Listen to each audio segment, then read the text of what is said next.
ప్రార్థన చేసుకుందాం. మహా గొప్ప దేవ, వందనాలైనా స్తోత్రాలు చెల్లిస్తున్నాం తండ్రి. ఈ యొక్క తండ్రి దేవ, ఈ యొక్క సిఎంఐ ఫెలోషిప్ ద్వారా అయ్యా తండ్రి యొక్క సెలబ్రేషన్ 3rd ఫ్లోర్లో అయ్యా నిన్ను కూర్చి మేము ఆరాధించడానికి మాకు ఇచ్చిన సమయాన్ని బట్టి వందనాలు. మాకు ఇచ్చిన ఈ యొక్క సెలబ్రేషన్ రెస్టారెంట్ బట్టి వందనాలు. సంతోష్ గారిని వారి యొక్క నాన్నగారిని బట్టి వందనాలు. మా కుమారుని ముట్టండి, స్వస్థపరచండి. మాకు సహాయపడిన గోనైనా విజయ్ గారిని బట్టి నీకు వందనాలు. అయ్యా తండ్రి ఇక్కడ చేరున్న మమ్మల్ని అందరూ కూడా దీవించండి, ఆత్మతో సంధించండి. పాటల్లో నీవు మహిమ పొందండి, వాక్యంలో నువ్వు మహిమ పొందండి. నీవే మా అందరితో మాట్లాడండి. అయ్యా తండ్రి వ్యక్తిగత ఆరాధనలోను సమూహికంగా మేము నీ ఎలుగెత్తి ఆరాధించేట్లోను నీ చిత్తాన్ని బయలుపరచమని ప్రార్థన చేస్తున్నాం. నీవు తండ్రి నైనా మనుష్య కుమారుడికి లోకానికి వచ్చావని, నరవతారికి లోకానికి వచ్చావని అయ్యా తండ్రి నీవు నీ మహిమను అయ్యా తండ్రి ఆ యెరూషలేము వీధుల్లో అయ్యా నిన్ను గూర్చి వారు సంతోషించి ఉత్సాహించారు తండ్రి. అయ్యా తండ్రి ఇక్కడ కూడా మేము నేను సంతోషించి ఉత్సాహించి గణపరిచాము తండ్రి. అందుబట్టి నీకు వందనాలు చెల్లించుకున్నాం. ఇక్కడ ఆరాధన జరుగుతుండగా సహాయం చేసి నడిపించండి. అయ్యా తండ్రి నైనా మెసేజెస్లో సహాయపడుతుండండి. అయ్యా తండ్రి బల వర్తమానంలో కూడా తోడు నడిపించండి. బల స్వీకరించి మా జీవితాన్ని మేము సమర్పించుకునే విషయంలో కూడా నీ చిత్తాన్ని బయలుపరిచి నడిపించమని గొర్రె పాటలు పాడుతున్న బిడ్డలను, అయ్యా ప్రార్థన చేసే బిడ్డలను, అయ్యా తండ్రి నేను ఆరాధించే బిడ్డలను, అయ్యా తండ్రి ప్రతి ఒక్కరిని ఇంకా మార్గ మధ్యలో ఉన్న బిడ్డలను కూడా నీవే అయ్యా ప్రియ కుమార్తెలను కుమారులను త్వరపెట్టి తీసుకొని రండి. ఈ ఆరాధన అంతా మీద హస్తం నుంచి నడిపించండి. ఉదయకాలం 7:30కి మరి వచ్చిన ప్రియ బిడ్డలను బట్టి నీకు వందనాలు. అయ్యా తండ్రి ఆ ర్యాలీ అంతట్లో సాయపడిన బట్టి నీకు వందనాలు చెల్లించుకుంటూ అయ్యా నీ ఆరాధనలో కూడా నీ యొక్క ఆదాయము నీ చేత ప్రకారంగా నీ అనుమతి ప్రకారంగా ఈ ఆరాధన అంతా మరి తండ్రి చివరి కానుకలోను అయ్యా తండ్రి నేను ప్రార్థన ఆశీర్వాదంతో మమ్మల్ని నింపి అయ్యా నడిపించమని వేడుకుంటూ ఈ సిఎంఐ పరిచర్లో నేను ఎవరైతే వచ్చారో వారందరూ కూడా దీవించి దర్శించు నీవే మహిమగంత పొందుకుమని వేడుకుంటూ పాటలు పాడేవారిలోను మరి పాటలు సహకరించేవారు అందరూ కూడా ఏకాత్మతో కలిసి నేను ఆరాధించడానికి నేను మా కంఠాన్ని తండ్రి ఎంతవరకు కలిసిపోయే బిడ్డలు ఉన్నారు. అయ్యా వారికి నీవే వారి కంఠాన్ని తెరిచి అయ్యా నీ నిత్య అయ్యా తండ్రి నేను సంతోషంతో వారు అయ్యా ఆరాధించడానికి సహాయం చేసి నడిపించమని యేసు పరిశుద్ధ నామములో అడిగి వేడుకుంటున్నాం తండ్రి. రండమ్మా ఎవరు వచ్చి పాటలు పాడు.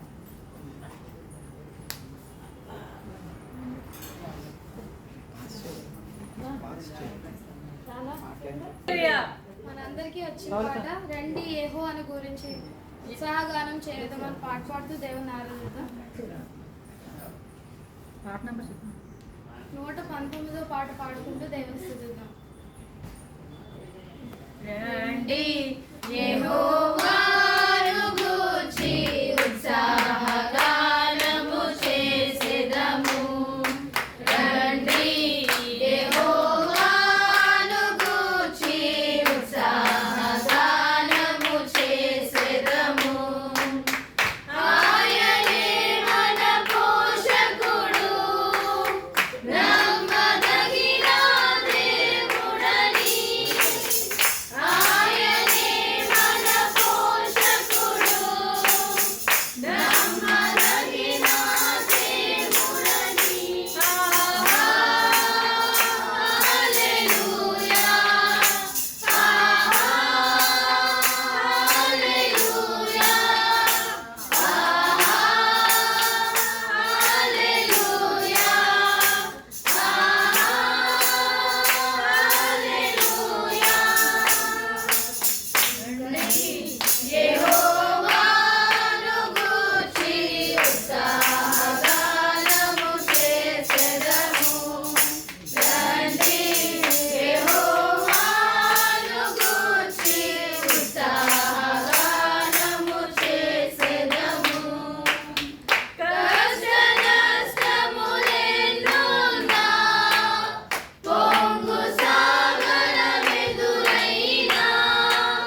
నేనేమైనా ప్రభువా నిన్నే స్తుతిస్తాను నాకేమున్నా ప్రభువా నీకే అర్పిస్తాను నేనేమైనా ప్రభువా నిన్నే స్తుతిస్తాను నాకేమున్నా ప్రభువా నీకే అర్పిస్తాను నేనేమై ఉన్నాను నీ దయవలనేనయ్యా నేనేమై ఉన్నాను నీ దయవలనేనయ్యా నాకున్నవన్నీయు నీవిచ్చినవేనయ్యా నాకున్నవన్నీయు నీవిచ్చినవేనయ్యా నేనేమైనా ప్రభువా నిన్నే స్తుతిస్తాను నాకేమున్నా ప్రభువా నీకే అర్పిస్తాను లేక లేక వృద్ధాప్యమందు ఏకైక కుమారుని ఇచ్చింది నీవే లేక లేక వృద్ధాప్యమందు ఏకైక కుమారుని ఇచ్చింది నీవే ఇచ్చిన నీవే బలి కోరగా ఇచ్చిన నీవే బలి కోరగా తెచ్చి నీకై అర్పించిన అబ్రాములా నేనేమైనా ప్రభువా నిన్నే స్తుతిస్తాను నాకేమున్నా ప్రభువా నీకే అర్పిస్తాను నేనేమైనా ప్రభువా నిన్నే స్తుతిస్తాను నాకేమున్నా ప్రభువా నీకే అర్పిస్తాను సర్వం పోయిన శరీరం కుళ్ళిన నాయను వారే వెలివేసిన సర్వం పోయిన శరీరం కుళ్ళిన నాయను వారే వెలివేసిన ఆకులంతా శత్రువులైనా ఆకులంతా శత్రువులైనా అంతము వరకు సహించిన ఆయోగులా నేనేమైనా ప్రభువా నిన్నే స్తుతిస్తాను నాకేమున్నా ప్రభువా నీకే అర్పిస్తాను నేనేమైనా ప్రభువా నిన్నే స్తుతిస్తాను నాకేమున్నా ప్రభువా నీకే అర్పిస్తాను నా మటుకైతే బ్రతుకుట క్రీస్తే చావైనా అది నాకెంతో మేలు నా మటుకైతే బ్రతుకుట క్రీస్తే చావైనా అది నాకెంతో మేలు ఇదిగో నేను ఉన్నానయ్యా ఇదిగో ఉన్నానయ్యా దయతో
హల్లెలూయా. హల్లెలూయా.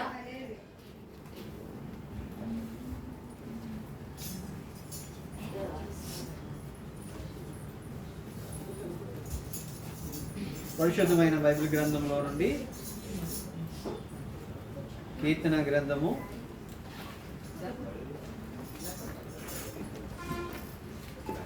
కీర్తనలు 11వ కీర్తన మన మధ్యలో శైలు వచ్చి మనకి మార్చి చదివి వినిపిస్తుంది. మన మధ్యలో కీర్తన భాగము 11వ కీర్తన మార్చి మన మధ్యలో శైలు చదివి వినిపిస్తుంది.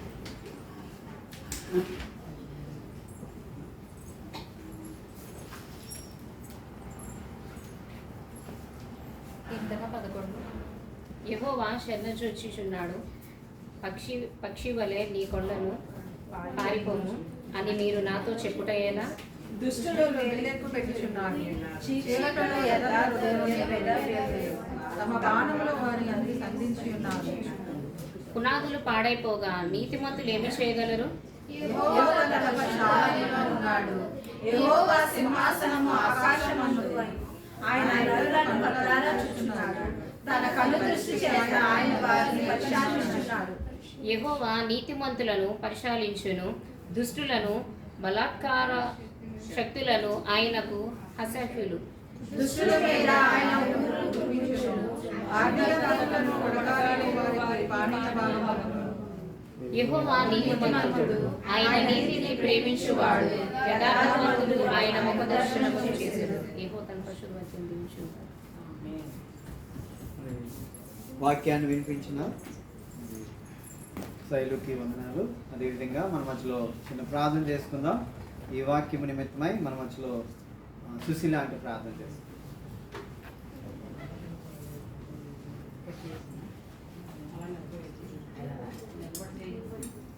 స్తోత్రం తండ్రి, స్తోత్రం ప్రభా, పరిశుద్ధుడా వందనాలు.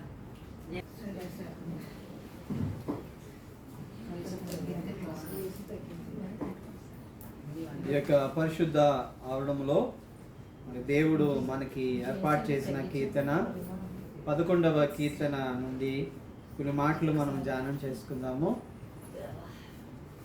ఆరాధన చేయక మునుపు మనము కొన్ని వచనాలు ఇక్కడ చదువుకుంటూ ఇందులో ఉన్న శ్రేష్టమైన మాటలను మనం తలపోసుకుందాం.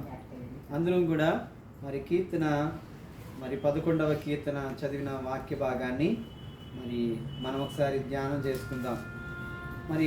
మరి ఆ కీర్తనాకారుడు ఇక్కడ మనం చూసినట్లయితే ఈ యొక్క 11వ కీర్తనలో మరి ఇక్కడ ఎవరికి రాస్తున్నారు అని కూడా ఇక్కడ రాయబడి ఉంది. ఈ యొక్క కీర్తనలో మనం చూసినట్లయితే మరి 11వ కీర్తన మరి ప్రధాన గాయకునికి దావీదు కీర్తన. ప్రధాన గాయకునికి దావీదు కీర్తన. మరి ఈ యొక్క కీర్తన చూసినట్లయితే టేకింగ్ రెఫ్యూజ్ ఇన్ గాడ్, దేవుని దగ్గర మనము నిశ్చింతగా ఉండగలం, దేవుని చెంత మనము సమాధానంగా ఉండగలం.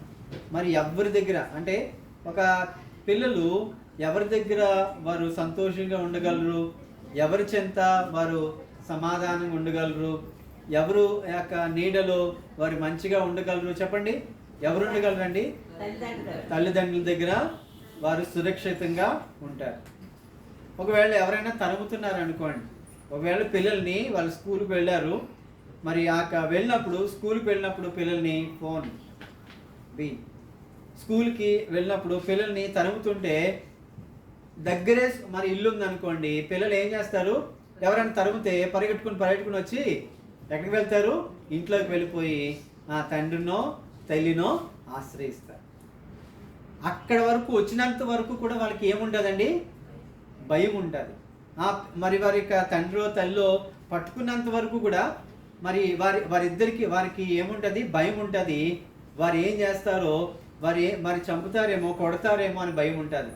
ఎప్పుడైతే వారి యొక్క తల్లిదండ్రుల చెంత వచ్చారో రాగానే ఏముంటుందండి?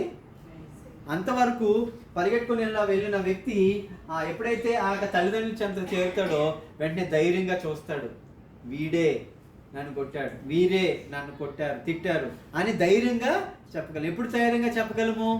ఎప్పుడైతే ఆ పిల్లలు వారికి సంబంధించిన మరి వారి యొక్క తల్లిదండ్రులకి దగ్గరికి వెళ్ళడమో, లేదంటే వారి యొక్క సమీపంగా ఉన్న వారి కొరకు మరి ఆ ఆశ్రయం ఇచ్చే వారి దగ్గరికి వెళ్తారో అప్పుడే వారికి ఏముంటుందండి? ధైర్యం ఉంటుంది. అదేవిధంగా ఇక్కడ కూడా కీర్తనకారుడు ప్రధాన గాయకునికి ఎందుకు ఈ విషయాలు రాస్తున్నాడంటే టేకింగ్ రెఫ్యూజ్ ఇన్ గాడ్. మరి మనం ఎక్కడ పరిగిపోతాము? మనకి తల్లిదండ్రుల దగ్గరికి వెళ్ళినా, పిల్లల దగ్గరికి వెళ్ళినా, లేదంటే ఎవరి దగ్గరికి వెళ్ళినా ఈరోజు మనకు ఆశ్రయం దొరుకుతుందండి. చాలామంది పేరెంట్స్ అంటారు, చాలామంది తల్లిదండ్రులు అంటారు, నా పిల్లల దగ్గర కూడా నాకు ఆశ్రయం లేదండి, నాకు మరి నా తల్లిదండ్రుల దగ్గర కూడా ఆశ్రయం లేదు. ఎవరి దగ్గర ఆశ్రయం పొందుతాం మనం అంటే దేవుని దగ్గర మనము ఆశ్రయం. అది ఈ యొక్క ఆశ్రయ కీర్తన అని కూడా మనం అనవచ్చు. అయితే ఇక్కడ ఈ కీర్తనలో ఏమని రాయబడింది అంటే యెహోవా శరణు జొచ్చి ఉన్నాను. తర్వాత పక్షి వలె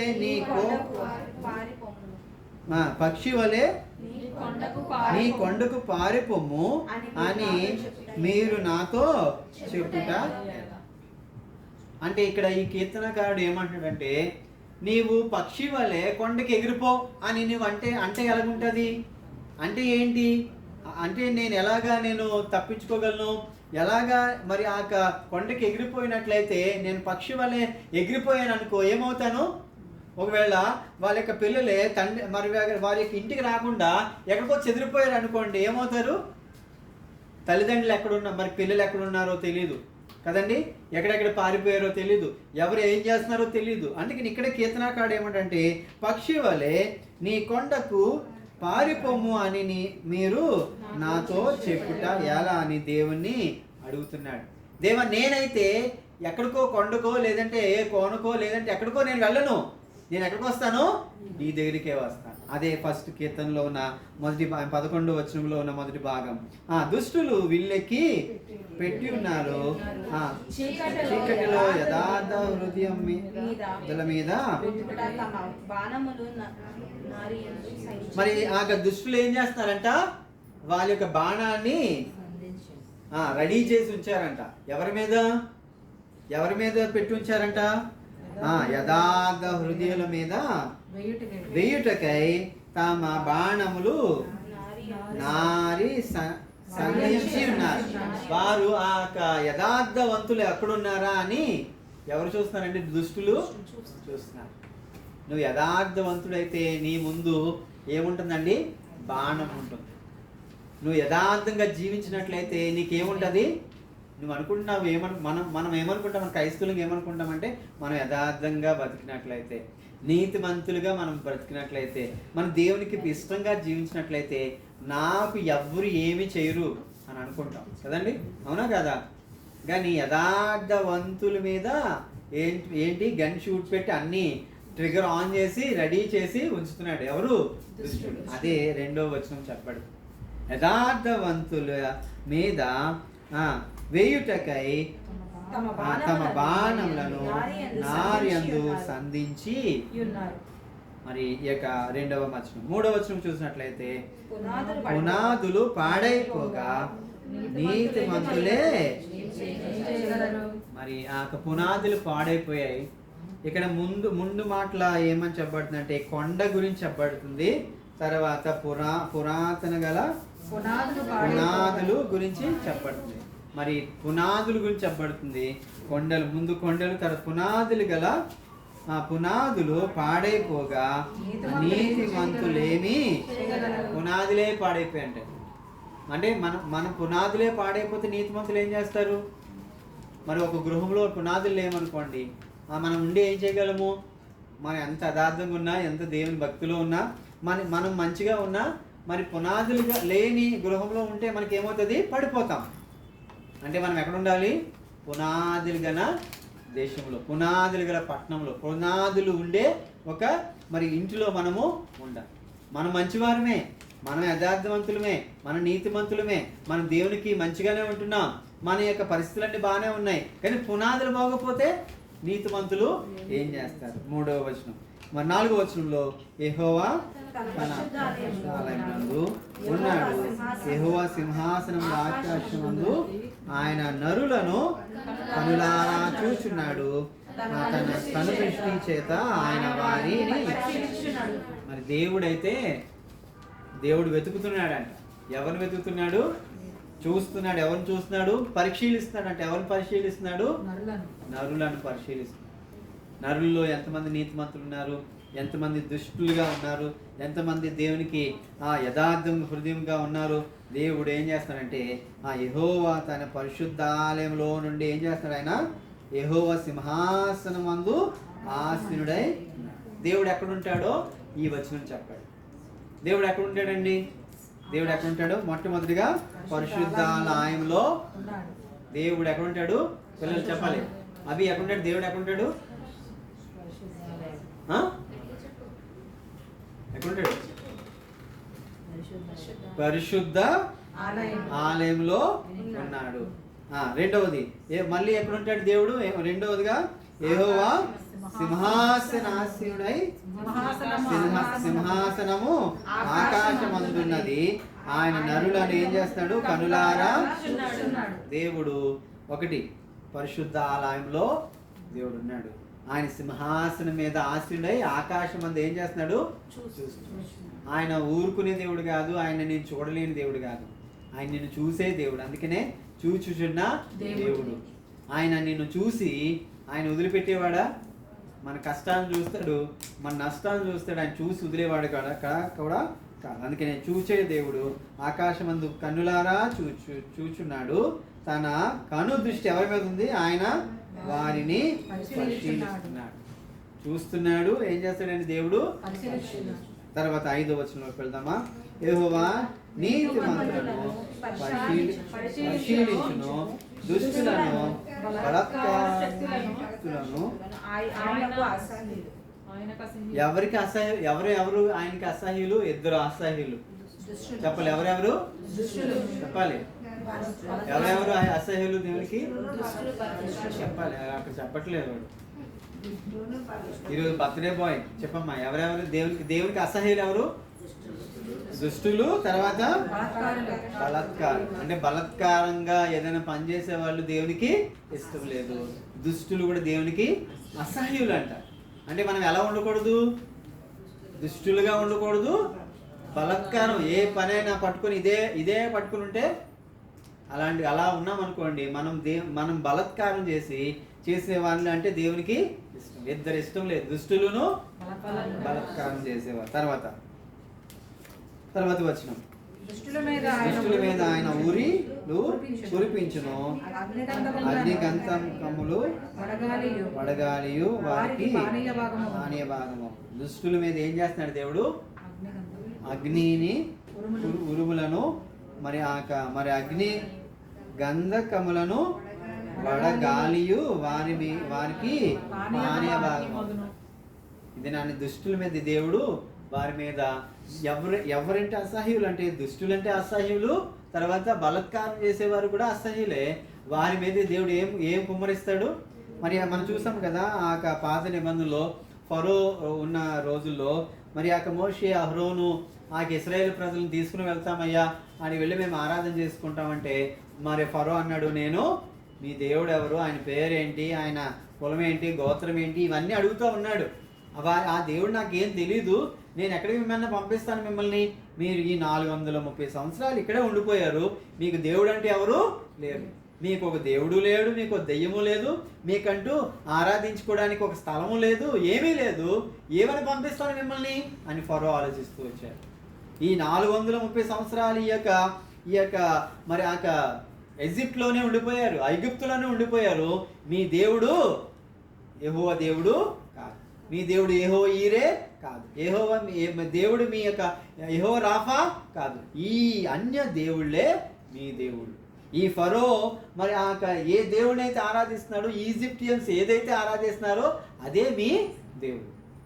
కానీ వారు మోషే అహరోను మరి వారందరూ కూడా ఫరో దగ్గరికి వెళ్ళి, అయ్యా మేమేం చేయాలి, మేము ఆరాధన చేసుకోవాలయ్యా, మేము ఆరాధన చేసుకోవాలంటే వారి మీదకి ఆ యొక్క దేవుడు 10 ఏం తీసుకుని వచ్చాడండి? 10 తెగులను దేవుడు తీసుకొని వచ్చాడు వారి మీదకి. 10 తెగుల్లో ఒక తెగులు మనం చూసినట్లయితే ఆ యొక్క నీళ్ళన్నీ కూడా ఏమైపోయాయి? రక్తంగా మారిపోయాయి. కప్పలు వారి మీదకి వచ్చేస్తూ వచ్చాయి. అలాగే ఆ యొక్క పై నుండి ఎన్నో రకమైన మరి ధూళి ద్వారా వారు మిడతల ద్వారా హింసింపబడుతూ వచ్చారు. అందుకనే ఇక్కడ దుష్టుల మీద ఆయన ఏం చేస్తున్నట్ట? ఆయన ఊరులు కురిపించును, అగ్ని గంధకములను వడగాలియు వారికి పానీయ భాగం అవుతుంది. దుష్టుల మీద దేవుడు కుమ్మరిస్తాడు. నువ్వు కుమ్మరించవద్దు. అందుకు మనం ఏం చేయకూడదు? నీతిమంతులుగా ఉండి యథార్థ హృదయంగా ఉండి మనమే కుమ్మరించడానికి మనం ఏం చేస్తాం? మనం నీతిమంతులమే యథార్థమంతులే అవ్వచ్చు. మనమే కుమ్మరించడానికి మనము ప్రయత్నం చేస్తూ ఉంటాం. వాక్యంలో నుండి వాళ్ళ స్టేటస్లు తీసేసి వాళ్ళకి ఏ రకంగా కొట్టాలి, ఏ వాక్యంతో ఎవరిని ఎలా కొట్టాలో ఆలోచించవద్దు. ఇక దేవుడు ఏమంటే దుష్టుల మీద ఆయన ఉరులు కురిపించును, తర్వాత అగ్ని గంధకములు వడగాలియు వారి మీద మానవ భాగంగా దేవుడు చేస్తాడు. చివరి భాగం అందరూ కలిసి చూద్దామా? యెహోవా నీతిమంతుడు, ఆయన నీతిని ప్రేమించువాడు, ఆయన ముఖదర్శనము. ఇక్కడ దేవుని యొక్క వాక్యం చివరి మాట దేవుడు మనతో మాట్లాడుతున్నాడు. యెహోవా ఎలాంటి వాడంట? నీతిమంతుడు. దేవుడు ఎవరండి? నీతిమంతుడు. ఆయన ఏం చేస్తాడు ఇక్కడ? ఆయన నీతిని నీతిమంతులు ఏం చేస్తారు? నీతిని నీతిమంతులు దుష్టుని ప్రేమించరు, దుష్టత్వాన్ని ప్రేమించరు. అయితే నీతి గలవాడు కనుక ఆయన నీతిని ప్రేమిస్తాడు. ఇంకా ఏం చేస్తాడు? యథార్థవంతులు ఆయన ముఖ దర్శనము చేస్తారు. ఎవరు ఆయన ముఖ దర్శనం చేసుకుంటే? ఈరోజు నీవు నేను దేవునికి మందులోకి వచ్చాం, నీవు నేను ఆరాధించడానికి వచ్చాం. మనము యథార్థవంతులుగా ఉన్నట్లయితే ఆయన యొక్క ముఖ దర్శనాన్ని మనము ఇక్కడ ఏ రకంగా బొమ్మలు లేవు, ఏ రకమైన దేవతలు లేవు, ఏ రకమైన ఒక ప్రతిమ కూడా ఇక్కడ చేయబడలేదు. ఎవరు ఇక్కడ ఉన్నారంటే దేవుడు ఆత్మవశుడిగా మన మధ్యలో ఉన్నాడు. ఆయన ఆత్మవశుడిగా మన మధ్యలో ఉన్నాడు. ఆయన ఆత్మ కనుక మనం ఆయన ఎలా ఆరాధించాలి? ఆత్మతోనూ సత్యముతోనూ ఆయన్ని ఆరాధించాలి. నీవు ఈరోజు ఈ యొక్క వచనంలో నుండి నువ్వు నేర్చుకోవాల్సినవి ఏంటంటే నువ్వు ఎలా ఉండాలి? దేవునికి యథార్థవంతుడిగా ఉండాలి, నీతిగా నీవు ఉండాలి. దుష్టుల మీద ఆయన ఏం చేస్తాడు? మరి దేవుడు కురిపిస్తాడు. కొన్ని ఉరులు కురిపించేవాడిగా ఉన్నాడు. దేవునికి అసహ్యమైనవి ఏంటి ఇందులో? దేవునికి కొంతమంది అంటే అసహ్యం అంటే ఎవరండి? ఎవరెవరు అసహ్యము? దుష్టులను బలత్కారులు. చెప్పాలి ఫ్రెండ్స్, ఎవరు అసహ్యులు దేవునికి? అందరూ ప్రామిస్ చేస్తున్నారు. సరే, ఇక్కడ మనము దేవుని ఆరాధిస్తున్నాం. దేవుని ఎలా ఆరాధించాలి? ఆత్మతోనూ సత్యముతోనూ దేవుణ్ణి. మనం ఎలా ఉండాలి? నీతిమంతులుగా అన్నా ఉండాలి, లేదంటే యథార్థవంతులుగా మనము ఉండాలి. అయ్యో వాక్యం వినేసామే అయిపోయిందా అంటే కాదు, దీన్ని ఎక్సర్సైజ్ చేయాలి. ఇక్కడ మనం వింటాం వాక్యము, డోర్ దగ్గర అన్నీ మర్చిపోయి అక్కడే మొదలెడతాం. ఏంటి అన్నీ డోర్ దగ్గరే మొదలెట్టేస్తాం, ఇక్కడే మొదలెట్టేస్తాం. ఇక్కడ వింటాము, అక్కడ అంటే దేవుని వాక్యము ఎక్కడికి వెళ్ళాలంటే, ఎక్కడికి వెళ్తే అది పనిచేస్తుంది అంటే హృదయంలోకి వెళ్తే. దేవుని వాక్యం ఎక్కడికి వెళ్ళాలి? హృదయంలోకి వెళ్ళాలి. రెండోది ఎక్కడికి వెళ్ళాలంటే మనసులోకి వెళ్ళాలి. హృదయం గురించి ఒక మాట ఉంది. ఏంటంటే హృదయము అన్నిటికంటే మోసకరంది ఎవరంట? హృదయమే. అది చాలా ఘోరమైన వ్యాధి గల. ఈ హృదయంలోకి వెళ్ళి ఇంకో దగ్గరికి వెళ్ళాలి అంటే మనసులోకి వెళ్ళాలి. మన తలంపుల్లో ఎప్పుడు కూడా మనం విన్న వాక్యం ఏం చేయాలంటే నెమరు వేసుకుంటూ ఉండాలి, తలంచుకుంటూ ఉంటేనే అప్పుడు పనిచేస్తుంది. మనం ఇక్కడ ఈ చెవితో వింటాము, ఈ చెవితో వదిలేస్తాము కాదు. ఈ చెవుతో విన్న మాటలు ఈ రెండు చెవులతో కూడా మనం కాన్సన్ట్రేషన్గా వినాలి. విన్నది ఎక్కడికి వెళ్ళాలంటే హృదయంలోనికి, మనసులోకి వెళ్ళాలి. ఈ తలంపుల్లోకి వెళ్ళినప్పుడు అది నిన్ను కలవరపెట్టి నిన్ను ఎలా గుంచాలో ఆ దేవుణ్ణి అడగాలి. నీవు నేను మన సాయి శక్తులతో అయితే మనము నీతిమంతులుగా కానీ యథార్థవంతులుగా కానీ ఉండలేము. ఎవరి సహాయం కావాలి మనకి? దేవుని సహాయం కావాలి. ఎవరి సహాయం కావాలండి? దేవుని సహాయం. మరి దేవుని సహాయం కావాలంటే మనం ఏం చేయాలి? ఆయన నిజంగా మొరపెట్టినట్లయితే దేవుడు ఎక్కడ ఉంటాడండి? దూరంగా ఉంటాడా, సమీపంగా ఉంటాడా? సమీపం. అంటే మనం నిజంగా మొరపెట్టేవారుగా కూడా మనము ఉండాలి. ఈ యొక్క 11వ కీర్తనలో మరి దేవునికి అసహాయమైన వారు ఉన్నారు, దేవునికి ఇష్టమైన వారు ఉన్నారు. దేవుడు నీతిమంతులను ఏం చేస్తాడు? దేవుడు ఏం చేస్తాడు? దేవుని యొక్క వాక్యంలో రాయబడింది కదా, నీతిమంతులు దేవుడు ఏం చేస్తాడు? నీతిమంతులను ఏం చేస్తాడు? ఏవో నీతిమంతులను ప్రేమించువాడు, ఆయన ప్రేమిస్తాడు. తర్వాత యథార్థవంతులను ఆయన ముఖ దర్శనము. దేవా, నీవు రెండే విషయాలు ఈరోజు అడగాలి. ఈ ఆదివారం, ఈ యొక్క మట్ల ఆదివారం దినమందు దేవుని మనం రెండు విషయాలు. అయ్యా, నేను యథార్థవంతుడిగా ఉండాలి,